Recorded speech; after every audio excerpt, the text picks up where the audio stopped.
appartement pour se réchauffer. Et il dit, quand j'ai récupéré mes esprits, je me rendais compte que je n'avais pas tellement froid, Amerouche avait enlevé sa djellaba, ce qu'il avait, et il en avait couvert son jeune assistant.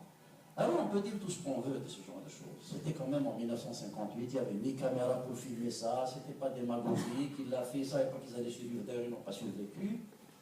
Et des situations comme ça, il y en a plein. Abdelhamid Jouadi, qui est le général de l'armée algérienne aussi, qui a envoyé aux Ores pour faire son maquis là-bas, parce qu'il lui a dit, il faut qu'on... C'est pour ça qu'Amerouche était moderne.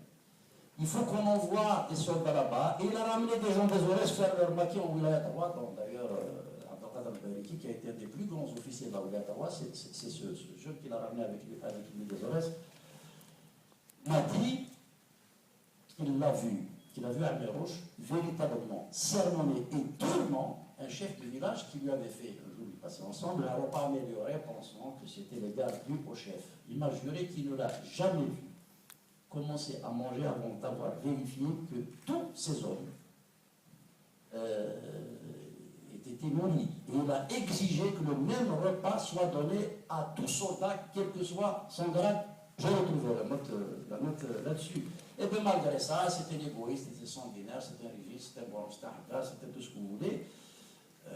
Quand vous avez la télévision, l'école, les médias, les passements du FLN, les gens ne savent pas rien, vous pouvez asservir, vous pouvez brouiller la mémoire d'un peuple, et malheureusement ça laisse des traces. Alors, les archives. Il y a deux types d'archives ici.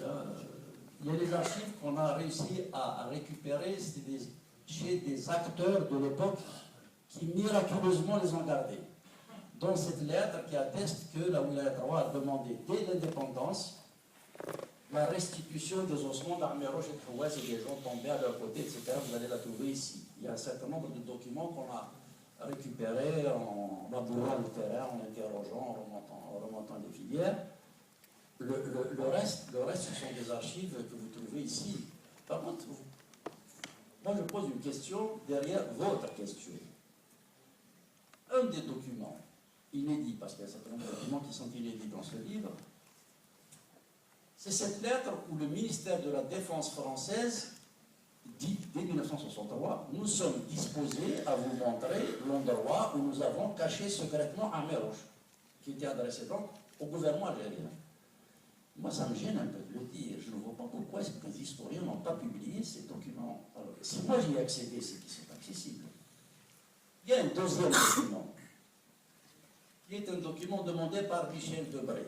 Michel Debré, pour les plus jeunes, c'était le premier ministre du général de Gaulle, qui était en poste quand le colonel Amerouche a été tué, donc en 1959. Dès qu'il a été tué, il a demandé à ce qu'on lui fasse un rapport circonstancié sur ce qu'il appelait, lui, l'opération Amerouche. Vous allez le trouver là-dedans. J'ai demandé à un militaire algérien de me dire ce que signifiait l'armada qui a été déployée 3 jours avant le passage de Fouès et d'Amerouche dans le Rodna. Ils avaient zéro chance sur 100 de traverser un tel maillage militaire. 2 régiments, 6 bataillons, 4 escadrons, 2 pièces d'artillerie, et j'en sais rien. Et puis, dans une partie du rapport, Massu, parce que c'est Massu qui a mené l'opération, dit nous avons agi sur renseignement, etc., etc. Très bien. Aucun historien n'a publié ce document, c'est normal, c'est quand même embêtant quand même. On peut en penser ce qu'on veut. C'est une pièce, on la met à la disposition du lecteur ou du chercheur ou de l'universitaire, et puis à charge pour les uns et les autres d'en dire ou d'en penser ce qu'ils veulent. Donc le traitement de l'histoire est un enjeu de pouvoir, mais de pouvoir social, spirituel, intellectuel, et pas simplement au sens vénal. C'est au sens vénal du terme. Alors le reste, une fois qu'ils ont été, je ne vais pas vous redire, mais là il a vécu la chose de près, je vais simplement témoigner à sa place d'une chose, et avouer une faiblesse de mon côté, c'est que pendant de longues années, là où il y avait un regroupement de Moudjahidine, il y allait pour essayer de savoir si quelqu'un peut dire quoi, comment, qu'est-ce qui s'est passé, etc. Au début, on l'accompagnait les uns les autres, et puis à la fin, moi, franchement, j'ai lâché l'affaire. Donc, lui, il s'est entêté. On l'appelait le vent des Aurès à l'époque. Je ne sais pas si ceux qui ont vu le film d'Andra Hamina, cette femme qui faisait la tournée de toutes les casernes pour essayer de retrouver son fils en espérant corrompre un soldat ou un informateur capable de lui dire si son fils existait, où il était, s'il était vivant, etc. Donc lui, c'était un peu pareil. Eh bien, il a eu raison de s'entêter parce que c'est à l'occasion d'un de ces regroupements qu'accompagné du colonel Amaran, lors de ces réunions un peu soporifiques que faisaient les anciens maquisards, qu'un vieux monsieur qui a participé au déterrement des ossements d'Agar de Prouesse a craqué et il a dit j'ai envie de soulager ma conscience, j'étais là quand Boumediene a envoyé, etc. Vous imaginez un peu le scandale que ça a fait, un peu par peur, un peu par panique, un peu par machin, dans l'organisation locale de Saada des Moudjahidines. C'est comme ça que la filière a pu être remontée.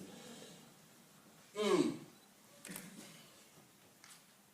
je ne suis pas un fan de Chedli, un des polémistes qui a attaqué le livre. Pourquoi Saïd Saadi, c'est un boumedieniste monomaniaque, hein. Pourquoi Saïd Saadi a dit, pas de bêtises, vous allez trouver ça dans mon soir d'Algérie, pourquoi est-ce qu'il a dit que Chedli a donné une sépulture décente à Meroche Ouest, alors qu'il l'a arrêté et fait torturer. Et je le dis parce que les tortures sont vraies. Alors, il y en a un autre qui me propose un marché. Moi, je suis prêt à attester que c'est le mal qui a donné à Meroche, à l'armée française, etc. Mais il ne faut pas parler de Boumediene. On va plomber Boussouf, mais il faut préserver Boumediene. Et le titre, moi, alors ça c'est manipulateur de l'histoire.